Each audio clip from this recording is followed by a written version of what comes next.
The episode begins right as a game finally ends after 3 long years. But for the protagonist, a hardcore gamer from Japan, 3 years is nothing. He's disappointed, calls it trash, and says a real game should take at least 10 years to beat. So he immediately searches for something harsher, a hardcore game with garbage balancing. The moment he types it in, his screen shifts to a mysterious fantasy world. An unknown company offers him an endless game set in a land of swords and magic, and he's instantly hooked. He checks difficulty, easy, normal, and a bizarre option called Hell Mode. The description warns of despair and says leveling takes 100 times the experience. He's unfazed and selects Hell Mode without hesitation. Next is class selection: swordsman, spear user, sword master, hero, demon lord, and more. But Summoner catches his eye because it has the highest difficulty rating and is labeled alpha testing. That only makes it more appealing, so he chooses it and hits start, accepting he's basically the game's guinea pig. The instant he confirms, he vanishes, leaving behind an empty room. He feels warm and comfortable at first, then everything tightens and he can barely breathe. A moment later, he's pushed out into a new world, reborn as a newborn baby. His father beams and names him Alan. Alan accepts the name easily, even though he used to be a 35-year-old white-collar worker named Kenichi Yamada, broke and stuck in a dead-end life. Now Alan is 1 year old. He can't talk yet, but he can think clearly and understands everything around him. Japanese seems to be the common language here. He realizes he's been born into a serf family in a frontier settlement that hasn't even been officially named yet. Pioneers pay taxes to a ruling lord to farm and develop the land. His father, Rodan, works himself to the bone. And his mother, Teresia, is gentle and kind. Alan is their only child for now, but he can tell more kids will probably come. One night, Teresia puts him down and leaves to eat with Rodan. Alone, Alan tries to open his stat window, and nothing happens. He keeps trying over and over until he's almost convinced it won't work. Then, on one last attempt, a glowing book appears above him. He screams, his parents rush in, and he quickly dismisses it and pretends to sleep. They assume he was sleep-talking and leave. Once alone again, Alan summons the book back. It's his grimoire showing his stats. Level 1, class, Summoner. He learns summon and create gain experience separately and level through use. Right now, he can only make H-rank insects and beasts, the weakest tier. The grimoire flips to a message from Elmia, the god of creation. She apologizes for the delay, explaining that since Summoner is still being tested, the paperwork took time. She also warns there are no questions, refunds, or cancellations. Alan tries to summon an insect. Nothing happens. He experiments, growing frustrated, until he realizes he probably needs to use Create first. When he does, a card appears, an H-rank insect with Endurance +1 and Agility +1. He's thrilled, but his mother walks in, so he hides it and pretends to sleep. The next day, he activates the card. It becomes a huge grasshopper that jumps at his face. He tries commanding it, but it ignores him and hops away. Checking the grimoire, he names it Dina, and notices a buff section. Those +1 stats boost him, not just the summon. He gets excited and raises his voice, and Teresia rushes in, panics at the giant insect and stomps it, killing his first summon. Alan keeps experimenting and creates an H-rank mouse, Mousy. It's dumb like Dina, but at least it follows simple orders. He learns he can stockpile up to 10 cards per creature, and the stacked cards increase his stats. 10 Mousy cards raise his attack by 10. Even as a toddler, he can become much stronger than a normal child, though Hell Mode makes progress painfully slow. One day, Rodan comes home covered in blood. Teresia panics, but it's from a hunt. Rodan proudly killed a great boar. In fall and winter, the village men go monster hunting, and Rodan offers to show Alan the carcass. Alan agrees, excited to see a real monster. Rodan carries him on his shoulders. On the way, he points out a flock of bird monsters called albans, which fly north as fall arrives. Rodan admits he named Alan after a monster, Albaharan, because it represents freedom in the sky, though Teresia scolded him for naming a child after a monster. Alan dozes off, then wakes to see the great boar up close, huge and terrifying. A man named Gerda walks up, calls Rodan the heavyweight champion, and the men applaud. Rodan brushes it off as luck. Alan introduces himself politely, surprising Gerda since he's so young. Gerda mentions his daughter is the same age but not nearly as well behaved. When Alan asks how strong great boars are, Gerda says they're C-rank monsters, and it takes about 20 men to bring one down. Alan stores that as a benchmark. 10 months later, Alan is almost 2. He reaches Summon Level 2 and Create Level 2, unlocking Expansion Level 1 and the Grimoire's Notes feature. He can now create G-rank creature cards. He gains a fusion skill, and his inventory space doubles, meaning double the buffs. He tries fusing 2 H-rank Mousy cards, but the Grimoire says he doesn't have enough MP. He even tries creating a G-rank Beast card, but still can't. His max MP isn't high enough yet. By age 3, Alan has built up plenty of cards. G-rank beasts, insects, and birds.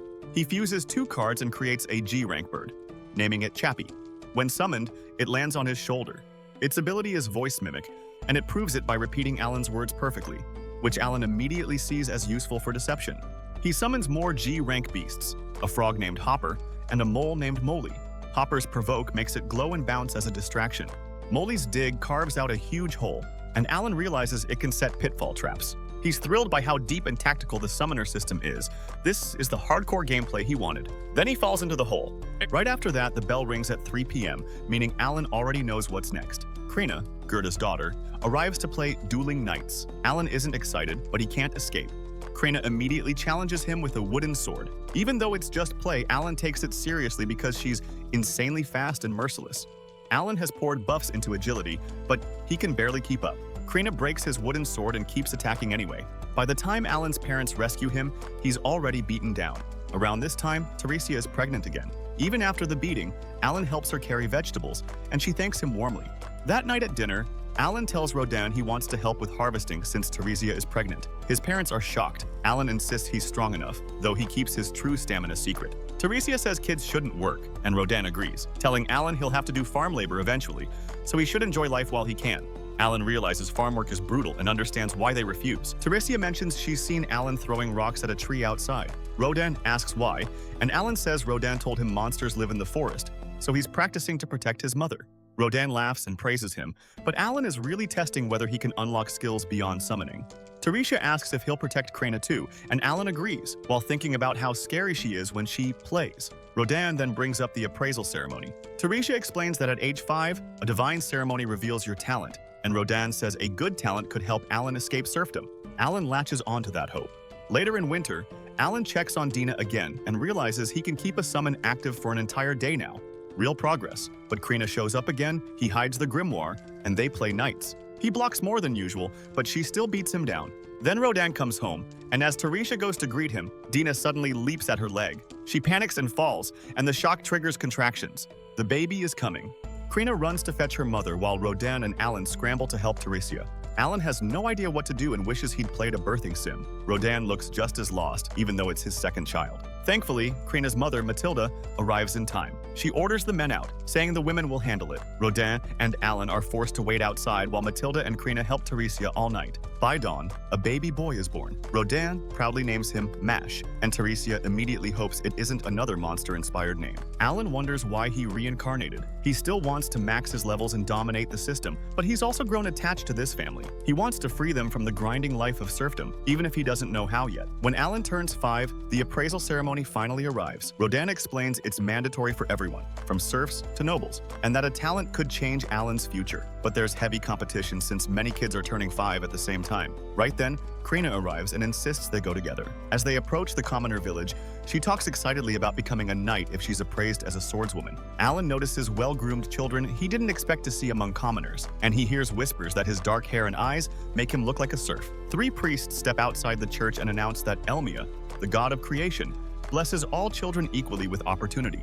They cite heroes who rose from low status, like Cassius the Saint and Diverg the Sword Lord. Alan connects this to the game's rules. High-tier classes often start from low social classes, meaning everyone has to be appraised. Inside, Alan notices the statues of the gods and recognizes Elmia in the center. The priests begin with village chief Deboji's son, Palomas, who places his hand on a crystal ball. His talent appears on a metal plate, Merchant. His father celebrates. Alan notices attributes are shown as ranks instead of numbers, and he secretly checks his grimoire to confirm it matches. As the ceremony continues, Alan sees that not everyone receives a talent, making it a big deal. A boy named Dora is appraised with the talent Axe User, and he even has an A-rank attribute, the highest Alan has seen so far. Then it's Krina's turn. The crystal glows brightly, and everyone reacts as she's declared a Sword Lord, one of the strongest talents possible. Gerda is ecstatic, calling it the jackpot, while Krina is disappointed because she wanted to be a swordswoman. Alan isn't surprised. This explains why she's always been absurdly strong. Finally, Alan steps up, expecting his parents will learn he's a summoner. He touches the crystal ball, and it shines brighter than ever. So bright it knocks him backward. Rodin checks on him, but Alan jokes that Krina has put him through worse. Rodin asks the priest to read the results since they can't. The priest announces Alan has no talent. Alan knows that's wrong and checks the plate himself, only to see glitched text where his talent should be. His mood crashes, and he blames Elmia for failing to debug the system. Now nobody will know he's a summoner. Rodan still takes him home, and Teresia comforts him. At dinner, Rodan tells Alan talent doesn't matter. He'll always be their pride and joy. Teresia agrees. Alan knows they're poor enough to not even own a bathtub, but he's still grateful he was born into this family. That night, Alan checks the grimoire again. All his attributes are E rank, and he finally realizes why. He's the only one playing on Hell mode. All the children at the ceremony are level 1 like him, meaning the rank system reflects growth potential. Since Hell mode progress is 1/100th of normal, his stats are displayed as that fraction. For most people, that would be crushing. For Alan, it's fuel. He swears he'll prove hardcore gaming is superior, and he's fully prepared to flood the developers with complaints until they fix that glitch. Time passes, and Alan notices Rodan acting strange. Teresia says he's been off since coming home late last night. Soon after, they visit Gerda's house to celebrate Krena's Sword Lord talent. Krena proudly tells Alan Sword Lord is even better than Swordswoman, meaning she'll only get stronger. Alan jokes that she already tramples him daily. Matilda mentions the chief gifted celebratory liquor earlier, so they're opening it. But Rodin stays tense and bitter. He congratulates them stiffly, and Gerda responds with the same tension, insisting guests drink first. Alan suspects jealousy, but Rodin isn't petty. Something else is wrong. Rodin goes to pour the first drink, but Gerda refuses, saying he won't drink anything poured with that sour look.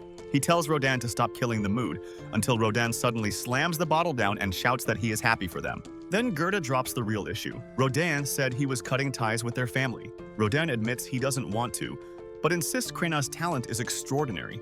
She could join the knighthood, serve the nation, maybe rise into nobility, so she shouldn't waste time socializing with serfs. Alan realizes Rodin thinks he's helping them by pushing them away, even though they never asked for it. Rodin argues Sword Lord is too big a deal, but Gerda snaps that it changes nothing. Alan tells Krena to fix it, and she grabs her wooden sword, ready to intervene, until Matilda and Teresia step in and shut it down. Afterward, Alan asks Matilda if they've always been like this. She says fatherhood mellowed them out, but they used to be hotheads who threw punches constantly. Teresia smiles and explains the four of them grew up together as childhood friends. Matilda adds that 10 years ago, when people started talking about settling this frontier land, the four of them chose to go together. They even planned their houses as a pair, which is why both homes share the same design. Rodin says it was easier to build both houses at once with shared labor and supplies. Gerda brags he set the support beams. Rodin says he built the walls and floors, and Gerda claims he did the roof. With liquor and nostalgia, the mood finally softens, and Rodin and Gerda make peace. The next day, while working, someone rushes in with news. The Order of Knights is coming to see Krena. Rodin and Gerda head to the commoner village with the kids, and a crowd gathers fast. Alan notes that word about Krena being a sword lord is already spreading.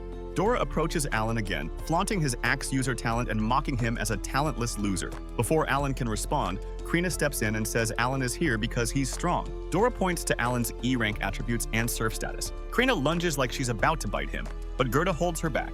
Then Deboji announces the knights have arrived. The crowd parts to reveal the captain, a swordmaster named Zenoff. Krena is practically vibrating with excitement. For 3 years, she and Alan have played knights, and now she's finally seeing the real thing. She introduces herself proudly, and Alan wonders if she's about to be taken away immediately. Gerda warns Zenoff that Krena is only 5 and has never used a real sword, so she wouldn't stand a chance. Zenoff doesn't care. He says if she truly is a sword lord, age shouldn't matter, unless Gerda is lying to fool Baron Granville. Gerda denies it, but Zenoff warns that falsifying appraisal results is punishable by death. They'll verify Krena's talent right now with a fencing duel. Gerda begs for mercy because his daughter's life is at stake. Zenoff coldly says she fights, or they execute her and her family on the spot. Alan is stunned at how extreme it is, and the crowd watches in tense horror. But the moment Krena sees a real sword, she runs to it with shining eyes and asks to use it.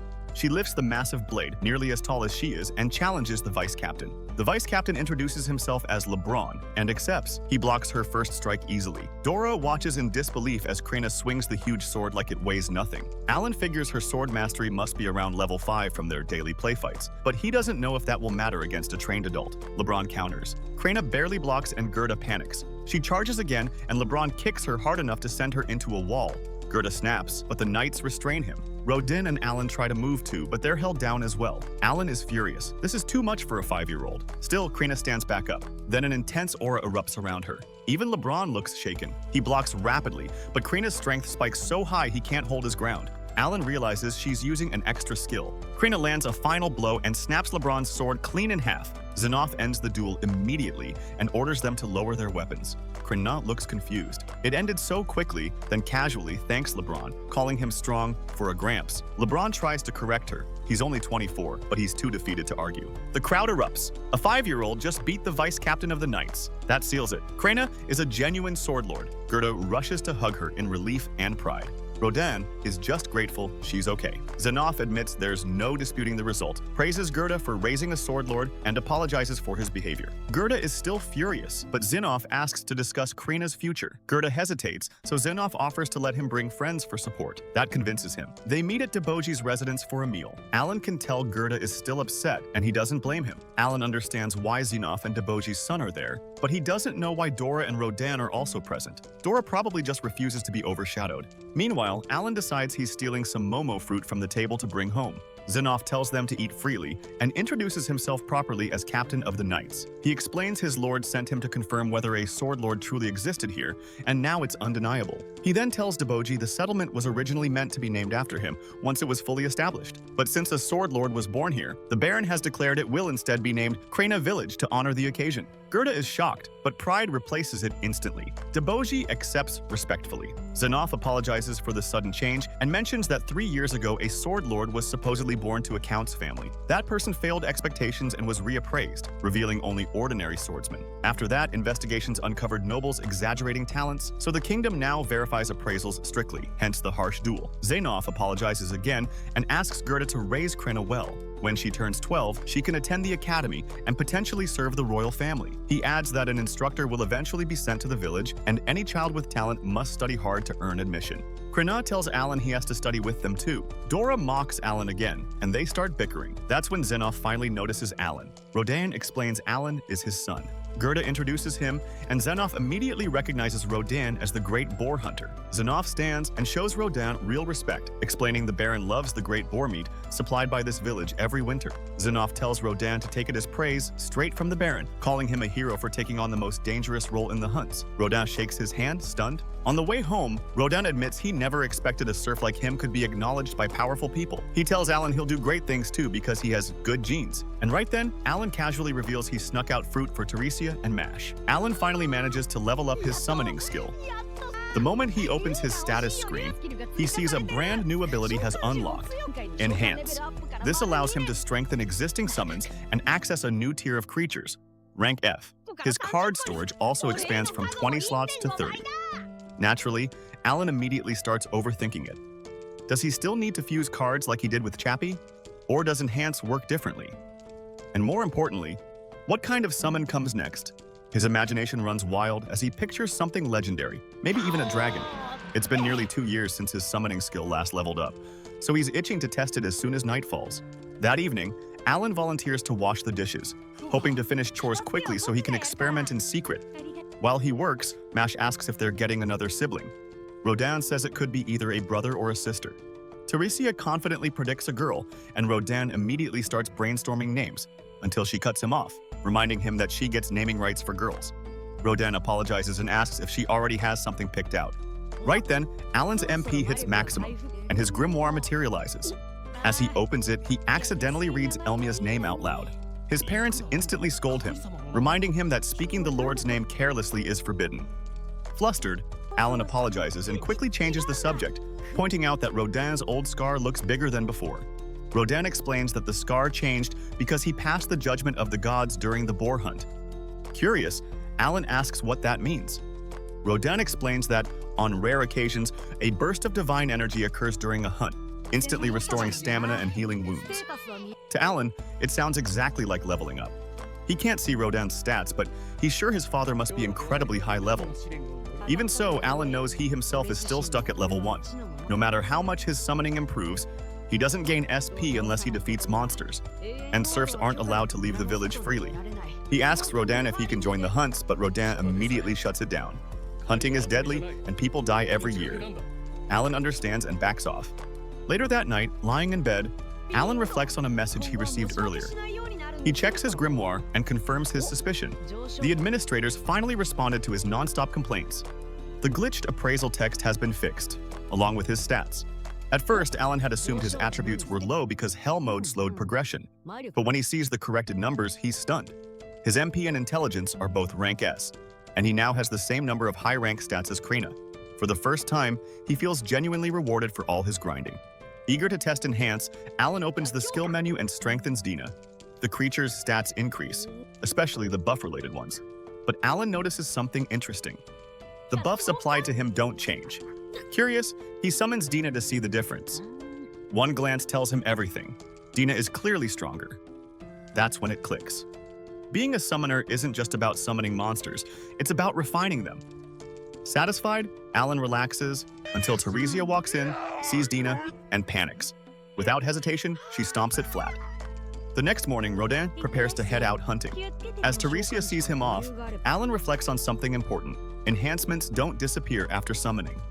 That means as long as he has MP, he should enhance every card he owns. Teresia calls him over so he can say goodbye, and Alan politely wishes Rodin a safe day. Later, while hanging laundry, Alan realizes he's tested nearly every fusion combination possible, except one: F-rank insect plus F-rank bird. He tries it, and finally succeeds. A new card appears, rank F grass type. At first, Alan's disappointed by the low rank, but then he sees the buff, MP recovery increase. That instantly changes everything. At his current pace, leveling would take decades. This card alone could shave off years. Excited, Alan summons it. Instead of a creature, an apple appears. He names it Oppo, immediately deciding it's useless in combat. According to the summoning details, Oppo's ability is Aroma. When Alan tells it to activate, the apple sinks into the soil and a seedling sprouts. A calming scent fills the yard, and for a moment, Alan imagines turning the dull backyard into a botanical paradise, before remembering he's not a farmer. Teresia approaches with MASH and calls Alan in for lunch. Alan tells Oppo to return, but nothing happens. When Teresia asks about the seedling, Alan awkwardly claims he doesn't know, silently wondering why Oppo won't respond. Later, Alan practices fencing with Krena and loses again. Still, she praises him, noticing he's gotten stronger. Alan estimates his sword mastery has reached level 3, and with his expanded inventory, his resistance and attack are improving. He even wonders whether Oppo's aroma might affect combat. Later that day, Alan is back to throwing stones at a tree. In his mind, he's already thrown over 20,000 times, but the skill still won't level up. Mash complains that it's boring and asks when they're going home. Since Teresia became pregnant, Alan has been watching Mash and helping with chores. He decides focusing on summoning is more efficient, but keeps throwing stones anyway, hoping the next one might finally trigger something. Mash asks about the trees, and Alan explains what he discovered about Oppo. The aroma shortens MP recovery time, letting him stay active longer. It's subtle, but incredibly useful. That night, Alan notices Rodin is late. Teresia grows anxious, since Rodin said he'd be working nearby. Suddenly, Gerda's voice echoes outside as several men carry Rodin back on a wooden board. Teresia and Alan rush to him while Gerda urges Rodin to stay awake, reminding him his family is here. Gerda explains Rodin took a severe blow to the stomach. They barely kept him alive using a rare healing herb called Floor Miller. Teresia is shocked. It's incredibly valuable, but Gerda explains the knights gave it as an apology for what happened with Krena. Without it, Rodin wouldn't have survived. Someone angrily blames a careless peasant. Tensions flare. Mash starts crying, and Alan carries him inside as the others leave. Once things settle, Alan asks Gerda what really happened. Gerda explains that the village chief ordered peasants to join the hunt to increase profits. Normally, peasants never participate. It's too dangerous. But after the knight captain publicly called Rodin a legend, they believed they'd be safe. Neither Gerda nor Rodin liked it, but they couldn't refuse the order. Some peasants refused to train seriously. When the hunt began, they were given the simplest task, luring the boar. But when the moment came, they panicked, broke formation, and ran. One fell, and Rodin stepped in to save him, taking the full hit. Gerda asks Teresia and Alan to stay strong while Rodin recovers. That night, Alan stays awake beside them, feeling helpless. For the first time, he questions his obsession with strength. Power without purpose is meaningless. This isn't a game. This world is survival. He realizes he has to protect Mash and the sibling yet to be born. The next day, Gerda returns with Rodin's share of meat and promises to look after the family through winter. Alan vows to take responsibility, and this time he proves it with action, carrying heavy loads and helping nonstop, shocking everyone with his strength. He decides he's done hiding. With Krena already rising as a heroine, no one will care if a talentless serf draws attention. Family comes first.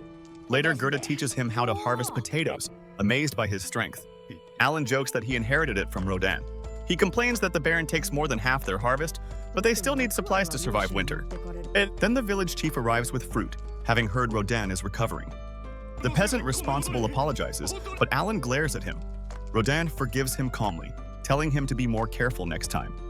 Alan is stunned by his father's kindness. Teresia, however, firmly reminds the man that his mistake nearly cost Rodan's life. The man accepts her words. Rodan smiles weakly and tells everyone to calm down. Alan realizes he truly has the best parents. The next day, Alan clears a wide area for experiments. He summons Hopper, and colorful frogs immediately leap at his face. He sets traps, hides nearby, and activates Provoke. The frogs hop around, drawing attention. It's a basic trap, but if it works, they'll survive winter. Just as Alan is about to give up, a massive shadow appears. A rank B alba heron descends, the monster his name comes from. It devours the frogs effortlessly. Alan stays hidden, realizing his Provoke attracted something far stronger than expected. His instinct says run, but he notices his skill leveled up, doubling buff capacity from 10 to 20. He decides to gamble. Alan charges with his wooden sword. The alba heron swats him aside instantly. He summons Hopper again, experiencing real combat for the first time, but the monster annihilates every summon. Worse, Alan realizes something terrifying. Each destroyed summon removes its buffs. As his strength drains and the alba heron looms closer, Alan finally understands the true danger of being a summoner. And for the first time since arriving in this world, he realizes this could be the end. With no other options left, Alan summons 2 leeches. They immediately latch onto the alba heron, draining its blood and weakening it just enough to give him a brief opening. His strength has dropped significantly after losing several summons and their buffs, but he stays calm. He already knows how this fight will end. He only needs one clean, decisive strike. Alan summons his wolves again and orders both the wolves and the leeches to attack at the same time. As they surge forward, Alan charges in with them. Using the opening they create, he delivers a powerful sword strike straight to the alba heron's head. The blow is overwhelming. The monster collapses and does not rise again. His grimoire activates immediately, announcing that he has defeated an alba heron and earned 100 experience points. Seeing the message, Alan is overwhelmed with excitement and takes a moment to process what he has just accomplished. Afterward, he brings the alba heron back to his family. They are shocked that someone they once thought of as weak managed to defeat a dangerous monster entirely on his own. Gerda steps in to help and shows him how to properly bleed the monster. After securing the body, she carefully explains how the meat should be cut, which portions are safe to eat, and which parts should be discarded.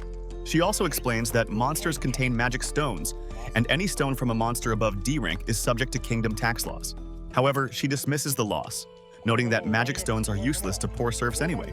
Instead, she suggests they use Rodin's injury as leverage, explaining that Alan was forced to hunt in his father's place. With that, they should be able to negotiate a better share of the meat. The next day, Alan and Gerda visit the chieftain's office. At first, the chieftain insists they only deserve a small portion, but after repeated reminders of Rodin's severe injuries and the fact that a child had to risk his life, the chieftain finally relents. He agrees to give them a larger cut, just as planned. He allows them to keep all of the meat, taking only the wings and the magic stone.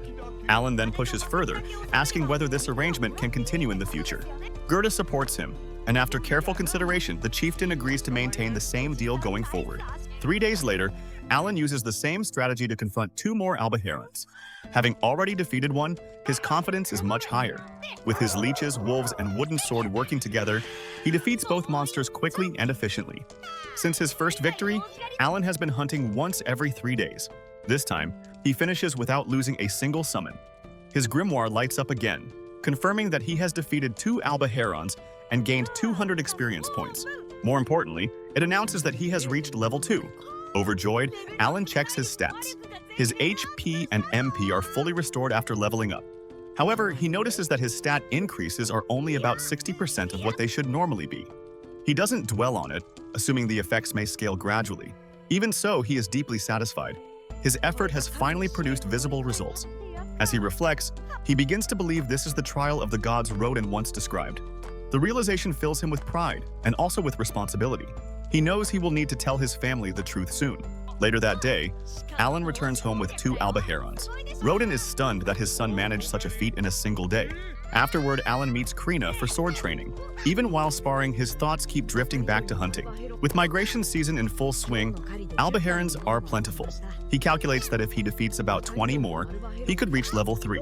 His thoughts are abruptly interrupted when Krina lands a solid blow to his head, ending the match.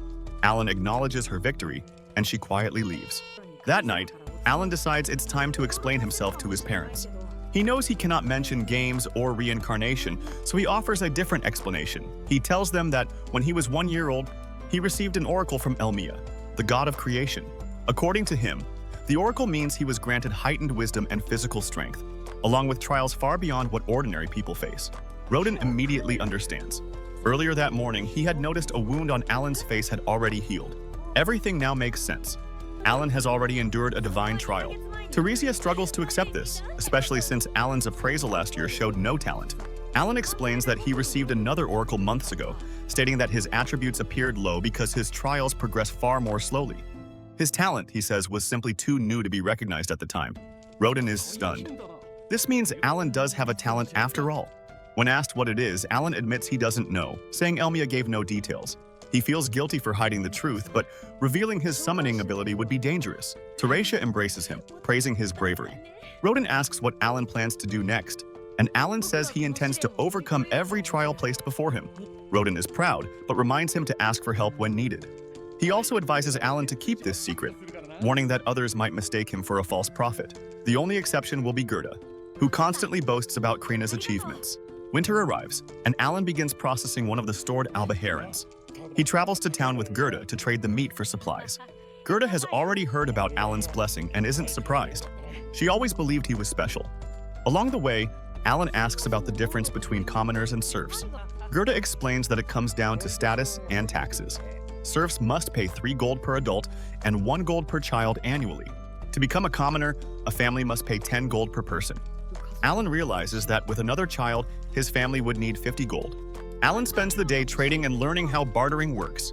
By evening, he returns home carrying firewood. On his next visit, he goes alone and carefully documents market values for future use. At a herb shop, Alan asks about MP restoring medicine. The merchant says such items are far too expensive. Alan silently copies the shop's inventory into his grimoire. When he asks about Muller's flowers, the merchant becomes upset, explaining how Gerda once bought the last one without full payment. Alan realizes that flower saved Roden's life. Without it, his father would be dead.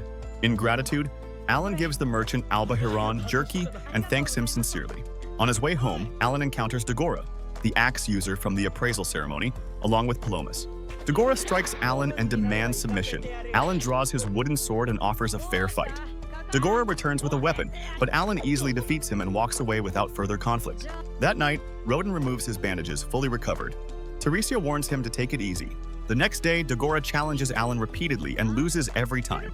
Meanwhile, Mash begins sword training with Krina, exciting Alan about the future. Soon after, the new baby is born. They name her Mila.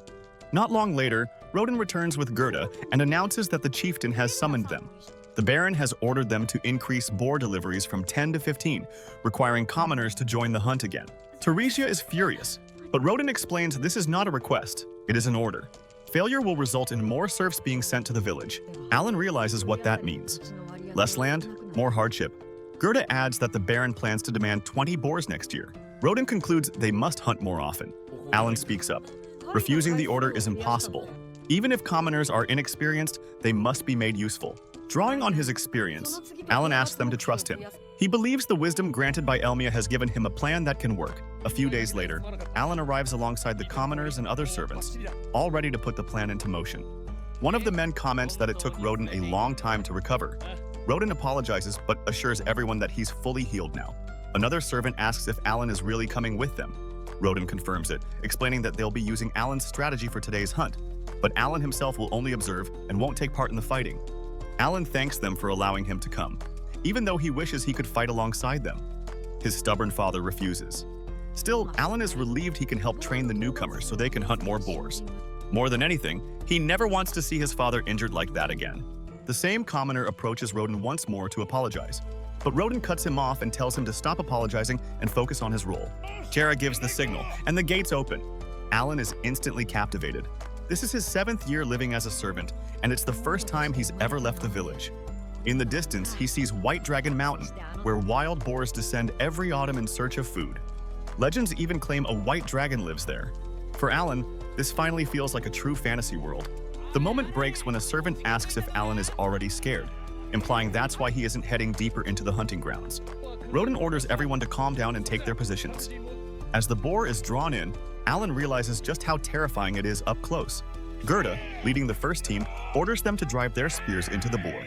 They struggle to hold it back and call out for Roden. Roden leads the second team from the flank, stabbing into the boar's vital points. Alan immediately understands how effective this method is, and why they've managed to hunt so many boars for the past 10 years. Still, he can't shake the thought that relying on unfamiliar people to finish the job is dangerous. He instructs the commoners to move into position. Roden gives the command, and they thrust their spears forward. The boar collapses. Alan predicts that even a single strike should be enough for the commoners to gain experience. And he's right. Power surges through them as they realize they've passed their first trial of the gods. Alan is satisfied with the result, especially since the boars are C rank. Even one hit should provide a large amount of experience. He quickly checks his grimoire, only to realize he gained nothing. Because he wasn't counted as an active participant, being nearby wasn't enough. The commoners thank him, saying his guidance changed everything. Alan shrugs it off, but inside he feels frustrated. The hunt succeeded, yet he's left with a bitter sense of defeat. The next day, a servant asks if Alan is going hunting again, and he confirms it. Alan asks him to convince Roden to let him use a spear, but the man immediately refuses, saying Roden would punish him for even suggesting it. Another servant admits he wanted to join the hunts as well. His friend tells him to quit being a butcher and come along, but he refuses. His wife is pregnant, and he won't take that risk. Still, he's glad there will be more monster meat to share. Alan calls him uncle and asks for a favor. He brings him to the stored Albiron meat and asks him to carve it properly, offering 2 packages of meat per Albiron as payment. The man agrees, and the work begins immediately. Alan thinks it's a smart deal. He doesn't need all the meat himself. This stock is meant for trade. His real goal is earning 50 gold coins to free his family from servitude, and hiring a butcher in town would cost far more. Soon after, 2 more commoners are added to the boar hunting group. They nervously ask if it's really safe, but the experienced hunter reassures them, saying it worked before and telling them to relax. Alan realizes that if they keep adding people gradually, they'll eventually have enough manpower to split into 2 teams, dramatically increasing the number of boars they can hunt. Even so, he still wonders why the Baron demands so many boars when the land doesn't seem short on food. His thoughts are cut short when the shout rings out, the boar has arrived. Gerda orders the front line to pin it with spears, then signals the newcomers to strike. They manage to bring it down, and once again the commoners feel themselves growing stronger as they pass another trial of the gods. This time, Alan gains experience as well.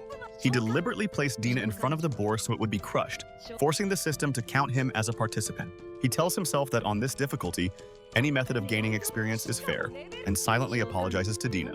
3 months pass and the new year arrives. They're invited to the chief's house and receive sweets and gifts to take home. Later, the parents ask if they had fun. Alan says yes and asks why they didn't attend. Gerda replies that she has no patience for pompous people like that. As they eat, Gerda asks if the chief said anything about them. Alan says he seemed very pleased. Roden adds that if things continue this way, they won't struggle to meet the new quota of 20 boars. Then Gerda notices something beside Alan and asks what it is. Alan says it's an alcoholic drink the chief gave him. Gerda and Roden both smile, and Alan realizes they've taken the bait. He insists it's a gift meant for him. Gerda scolds him, saying everyone knows he's too young to drink.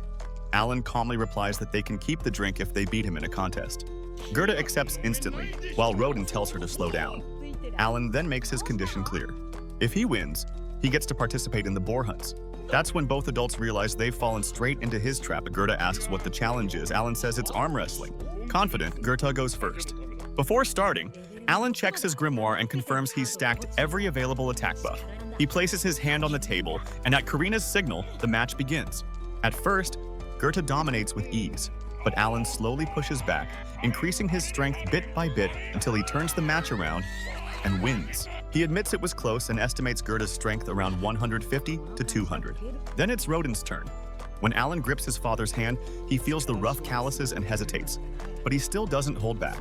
The match starts evenly, until Roden realizes his son is serious. Roden unleashes his full strength and overwhelms Alan completely. Alan smiles as he loses, now certain his father's strength is on another level, possibly 300 or more. Alan hands over the drink, and the men immediately start celebrating. The wives scold them for being so rough with a child. Teresia encourages Alan, and Roden tells him he isn't weak. His father is simply too strong, which is why Alan still can't hunt boars. Alan agrees to wait, but promises that one day he'll beat him. After a few drinks, Gerda gets drunk and rudely demands more food. Matilda snaps and throws him to the ground, shocking everyone, especially Alan, who immediately suspects her strength must be C rank or higher. Not long after, Alan notices his summoning has reached level 4, and his grimoire expansion reaches level 3, unlocking storage. He now has access to E-rank creatures and new species, though some require synthesis. His card capacity increases again, and with his massive mana pool, he believes he can chain summons freely. If he creates 40 E-rank cards, his buffs could skyrocket, enough to challenge his father again. He tests storage by tossing in a stone and instantly sees a list of stored items. He tries adding more and realizes there's no apparent limit. Having such a powerful ability at such a low level doesn't make sense. Special abilities usually appear when they're needed, so there must be a reason. Later, he attempts to summon an E-rank insect and fails, despite full mana. The grimoire explains that E-rank summons require magic stones. Remembering his hidden pouch, he pulls out a stone from horned rabbits, but it's still not enough, until he places the stones into storage. This time, it works. An enormous E-rank butterfly appears. Just then, his mother enters. The butterfly hides behind Alan and he considers explaining, but doesn't. She calls him strange and leaves. Once she's gone, Alan quietly celebrates. Another day, Alan is suddenly attacked, only to realize it's his own summon, an E-rank saber-toothed tiger. The creature grants a +10 buff, doubling his strength. He names it Tama. When he tries summoning a bird, nothing happens until he remembers to insert magic stones again. It becomes clear he'll need a massive supply of stones. That afternoon, Alan tells Rodin about the horned rabbits. Rodin doubts they're still around, reminding him the village dug a ditch years ago. Alan is disappointed. His easy source of stones may be gone. The next morning, Alan asks Pelmoai about magic stones. Pelmoai explains they're embedded near a monster's heart and power magical tools. In the capital, such tools are common. D and C rank stones are valuable, but E rank stones are nearly worthless, sometimes tossed aside.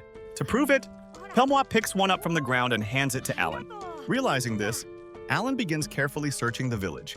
With help from others, he gathers a large number of stones and uses them to create every available E-rank summon. He feels ready to test his strength. Suddenly, a gust of wind blows and one of his cards flies out, warning him that a boar is approaching. The boar attacks from behind. Alan immediately summons healing support. When the boar charges again, Papilo releases particles that put it to sleep. Then Tama strikes, crushing its head. Another boar appears, but this time Alan's defenses hold.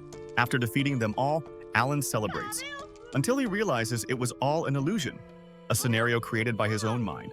Lying on the grass, Alan admits that for 6 years he's obsessed over how a summoner should be played, but now he understands that approach is wrong. He has to learn through real experience. He defines the roles of his summons: beasts for offense, insects for buffs, birds for scouting, plants for healing, and stone types for defense. With that realization, Alan understands the power he's building, an unmatched army of creatures, a summoning force that could surpass even the Demon King. And as he speaks the word summoning, it feels like he's stepped into the next stage. The next day, Alan, Rodin, and Gerda are summoned to the chief's house. The reason becomes clear almost immediately. The Baron himself will be visiting the village next month. Rodin and Gerda are stunned. Alan quickly understands what this means. Raising the wild boar quota to 20 wasn't enough. Now, they also have to impress a noble in person. The chief explains that the Baron wants to observe the hunt firsthand. Gerda mutters that increasing the number wasn't enough. Now he wants a performance too. Rodin says he doesn't mind, but he doesn't understand why Alan has been called. The chief reveals that someone will need to guide and host the Baron during his stay, starting with dinner the night before the hunt. He believes Alan is the best choice. Gerda questions why he doesn't assign his own son, but the chief admits his son isn't suited for the role. He turns to Alan and asks directly if he can handle the responsibility. Alan immediately understands what this really means. He's being asked to entertain a noble. The payment, some fruit, hardly seems worth it. Still, the chief mentions that the hunts have been successful largely because of Alan's intelligence. He trusts him. Alan doesn't want to deal with the Baron, but chances like this don't come often. At this pace, it would take 10 full years of hunting to earn commoner status. Rodin tells him he doesn't have to accept, but Alan sees the opportunity clearly. If he impresses the Baron, his family could be elevated. That possibility is too important to ignore. He accepts. Soon, Baron Granville arrives with his knights. As he steps from the carriage, the chief greets him respectfully. The Baron thanks him and brings along his daughter, Cecilia. Inside the chief's house, Granville praises the village of Krana for its growth over the last 15 years. He apologizes for increasing the wild boar quota, but explains that the order came from above. The chief is shocked to learn that the king himself requested it. The Baron clarifies that while it technically came from the king, it was Viscount Carnell who kept drawing attention to the hunts. The butler gently reminds the Baron to mind his tone. Dinner is served. When the Baron tastes the meat, his expression changes immediately. He's impressed. He asks what dish it is. The chef hesitates, unsure. But Alan steps forward calmly and explains that it's Alberon, prepared from thigh and liver, seasoned with herbs. The Baron asks if Alan is the chief's son. The chief clarifies he's Roden's son, leader of the hunters. The Baron studies him and comments on his black hair and eyes. Alan introduces himself and explains he will serve as their guide during the hunt. The Baron is impressed by his composure and asks if Roden once served in cavalry. The chief explains Roden comes from a servant family. Cecilia suddenly questions why a servant is standing among guests. The Baron corrects her firmly, reminding her that servants are part of the manor. She apologizes. Captain Zeno tells Alan he's looking forward to tomorrow's hunt and expects a full explanation. Zeno comments that hunting 20 boars in a year must be difficult and offers knight support if needed. Cecilia says she would love to see the knights hunt. The Baron agrees they may assist after observing. Alan calmly responds that assistance won't be necessary. 20 boars is not an impossible number. Tomorrow's hunt will prove it. The following day, the Baron reminds Zeno to protect Cecilia if needed. The gates open, and they travel to the hunting grounds. Alan guides them to an elevated observation structure built specifically for viewing the hunt. The Baron admires the planning. When the hunters arrive, Zeno notices some are wearing armor. Alan explains that last year's boars provided the materials, hardened hide, bone, and tusks forged into protection. The hunt begins. 3 men sprint into the forest to lure the boars. Alan explains that speed is critical, so they carry light equipment. While waiting, Zeno asks about Krina. A tutor will arrive in spring to prepare her for the academy. Alan struggles to picture her studying seriously. Suddenly, the first boar charges in. As it crosses the marked line, armored hunters lock it behind reinforced shields layered with boar hide. A forward striker delivers the first blow. Then the spear team steps in, less experienced hunters gaining experience. Zeno nods in approval at their coordination.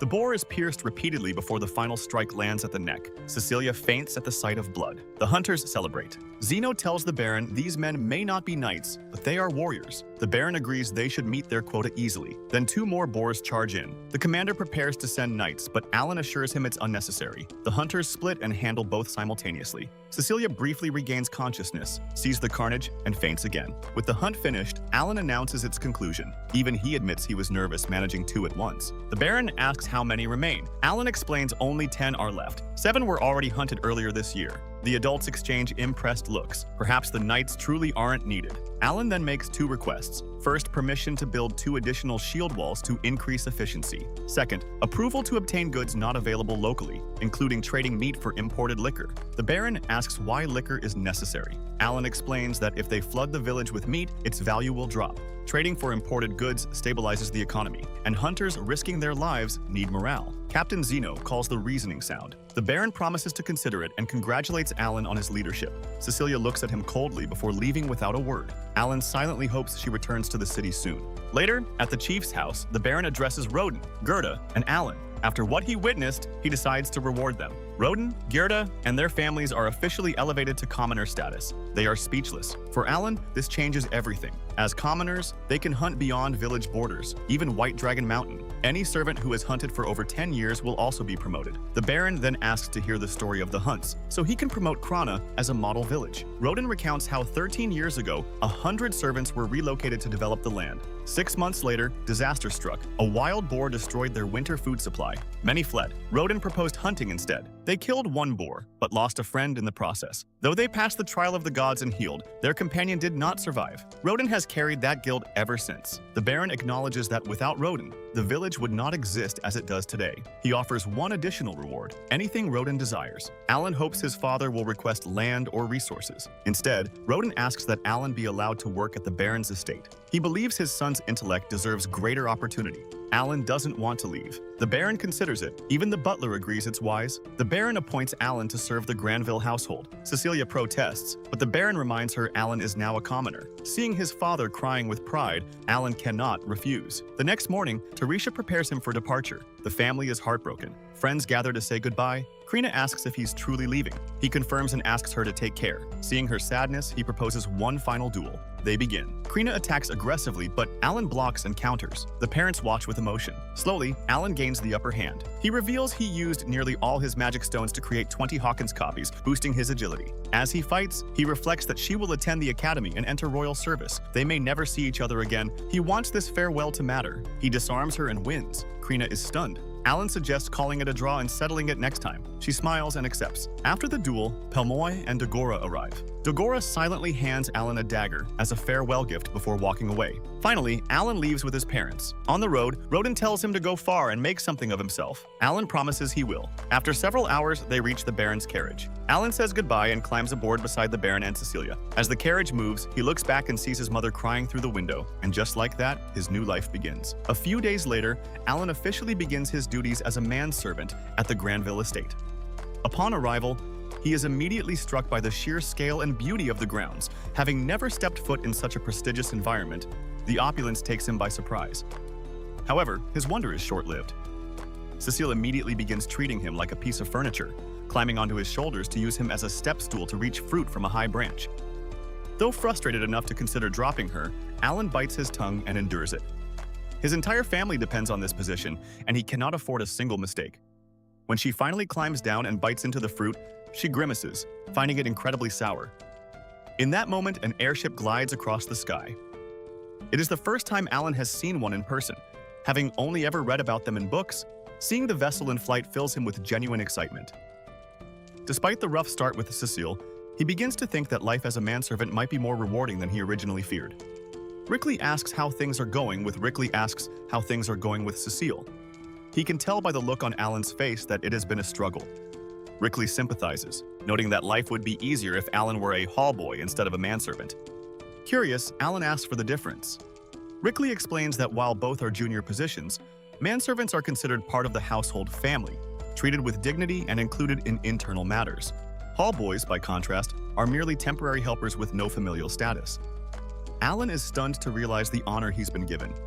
He finally understands why his father was moved to tears.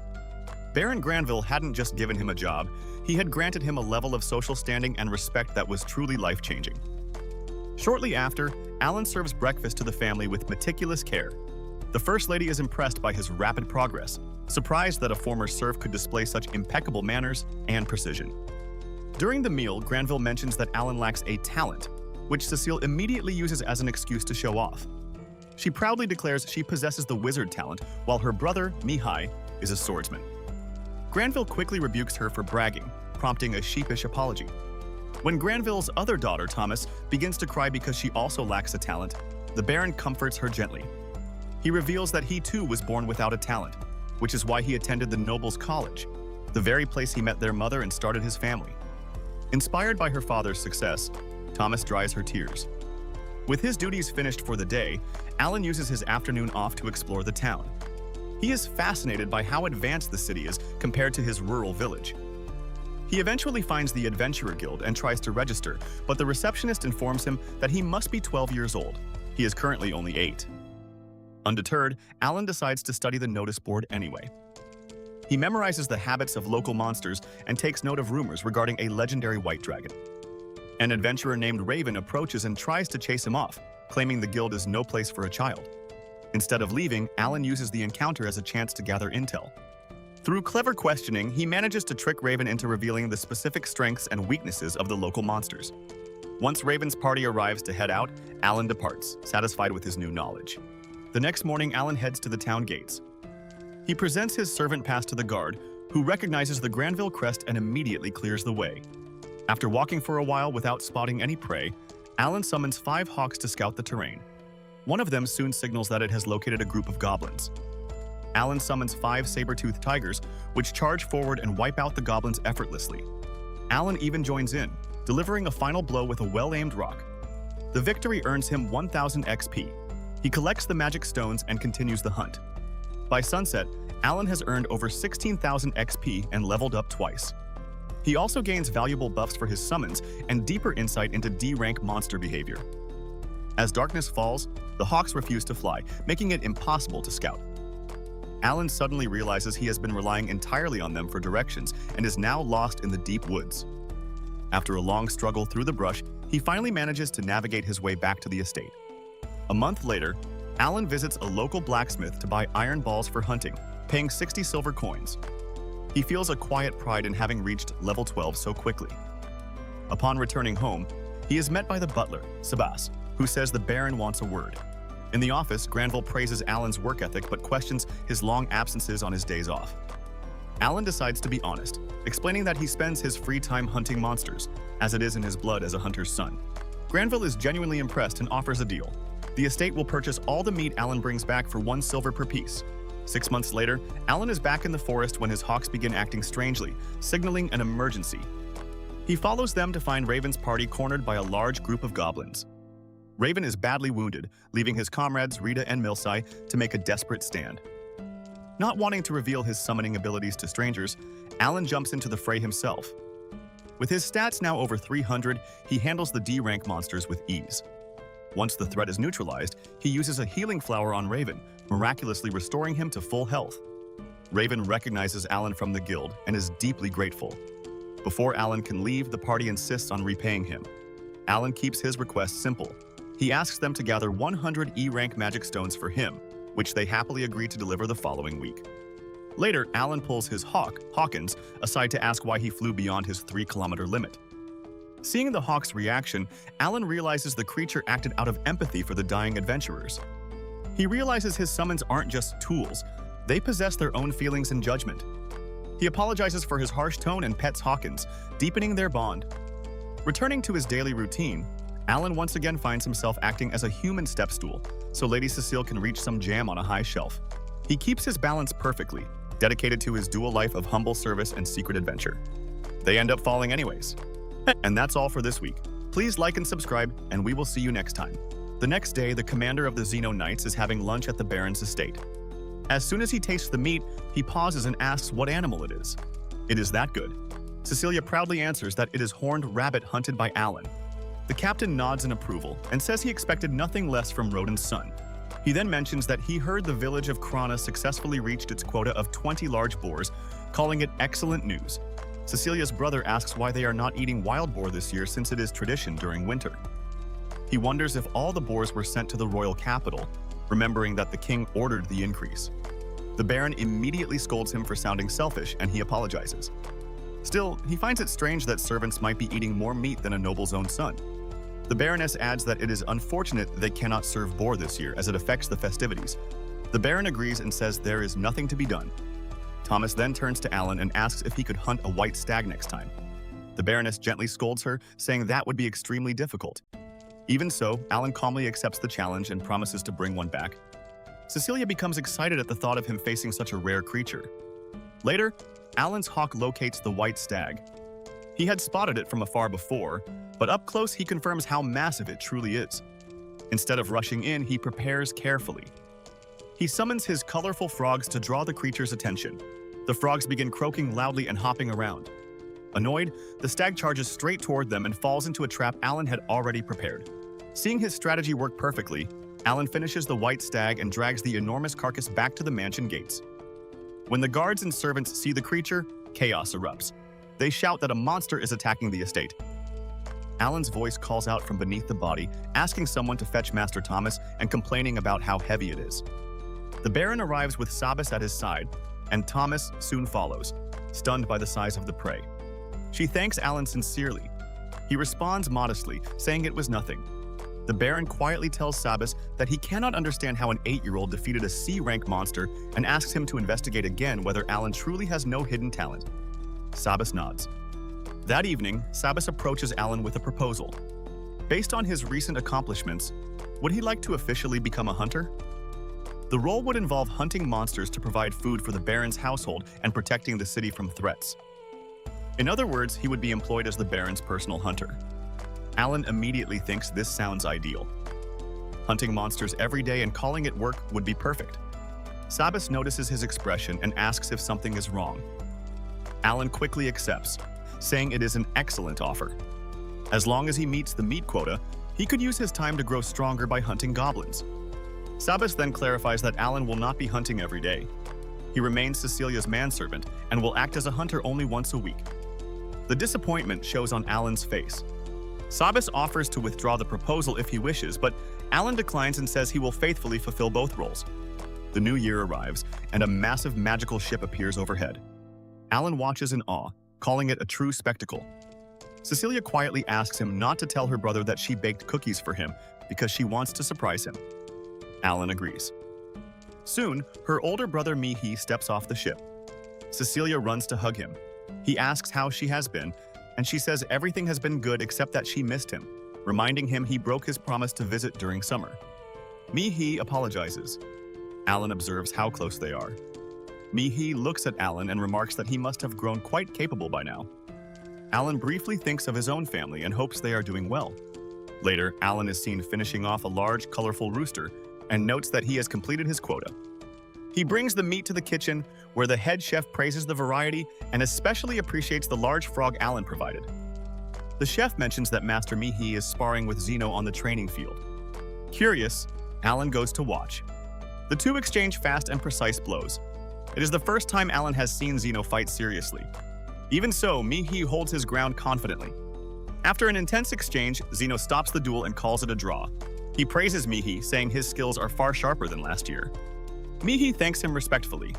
Cecilia spots Alan, and Mihi comments again that hunting such a massive prey was impressive. He then asks if Alan would like to spar. The Baron nods in approval, and Zeno hands Alan a sword. Alan has not sparred seriously since parting with Krina. He recalls that after months of hunting once a week, he has climbed from level 13 to level 20. He believes he has a chance. The duel begins. Alan advances carefully, mindful not to injure Mihi. But Mihi blocks effortlessly and counters with incredible speed. Alan increases his pace, realizing just how fast Mihi truly is. No matter how many attacks he attempts, he cannot land a single hit. The Baroness grows nervous, but Zeno reassures her. Mihi trained an entire year at the academy. There is no chance he would lose to someone without formal training. Moments later, Mihi knocks the sword from Alan's hand and wins. He praises Alan's ability and says he understands now how he earned his position. Cecilia runs to her brother, celebrating his strength. Mihi explains that he cleared a dungeon alone, which is why he improved so quickly. Life at the academy is demanding, but worth it. He even trained under the Sword Lord Verge. Everyone is impressed. Cecilia asks when he will return. He says likely next summer. She looks disappointed and asks Alan to train with him again next time. Mihi agrees and asks Alan to look after Cecilia. Alan shakes his hand, all while quietly wishing he could focus only on hunting instead of serving. Still, he begins thinking about how he might one day leave this position without disappointing his father. A few days later, Mihi returns to the academy. Now it is April. The Baron receives Viscount Carnell.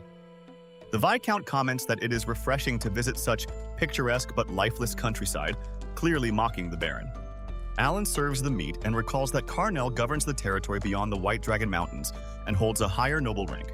The Baron asks about the purpose of the visit. The Viscount bites into the meat and praises it, assuming it is wild boar. The Baron confirms it, though he knows it is horned rabbit. He has no intention of serving valuable boar meat to Carnell. Alan remembers that it was this Viscount who brought the village's hunting success to the king's attention. After finishing his plate, Carnell asks for more. The conversation turns to the White Dragon Mountains, rich in mithril deposits. Mines exist on both sides, but the dragon currently resides on Carnell's side, giving him access and wealth. The Baron explains that the dragon changes territory every 100 years. A century ago, it was Carnell who suffered losses. The Viscount casually mentions that his daughter has no talent, then adds that 2 of his 3 sons do. The Baron rises and declares that his eldest son also has talent and that nobles must fulfill their responsibilities. Alan finds it strange that nobles speak so casually about talent, when for commoners, it is a great blessing. After the Viscount leaves, Alan reflects that noble life seems complicated. On his day off, he meets the adventurers he once saved and asks about C-rank monsters. He explains that he has defeated nearly 10,000 goblins and that D-rank monsters are no longer efficient for growth. A white-haired adventurer suggests upgrading his equipment. At the shop, Alan searches for gear that will not limit his movement. He chooses lightweight protection and a practical cloak that offers hidden advantages. Soon, he returns to the forest in his new gear. His hawk signals a nearby monster. He finds an orc sleeping and considers himself lucky. Hoi! He summons several tamas to attack. The orc fights back fiercely, defeating some of them. Alan summons more until the orc finally falls. He gains 1,500 experience points and collects the magic stone. Still, he reminds himself to stay grounded. After losing to Mihi, he feels his growth is slow compared to academy students. Soon after, his hawk signals another C-rank monster. This time, it is an armored ant. He summons the Tamas again, but their attacks cannot penetrate its shell. They are defeated instantly. He summons Papillon to put the ant to sleep and exposes a weak spot, but its armor feels as hard as steel. The ant wakes quickly, and Alan struggles desperately before finally defeating it. He gains 3,000 experience points. Retrieving the magic stone proves difficult because the shell is so tough. He concludes that fire would be needed to melt it. Later, Alan and Cecilia stand before an elderly mage. Cecilia questions whether this is truly the reward Alan wants for completing a year of service, thinking it is not impressive. Alan confirms it is exactly what he wants. The old mage asks if he has questions. Alan immediately asks whether he can use magic. The mage instructs him to place his hand on a crystal to test his aptitude. Alan does so. Nothing happens. The mage concludes that Alan does not possess magical aptitude. Alan stands there quietly, realizing that even magic may not be available to him. And that is where the episode ends. Please like and subscribe, and we will see you next time.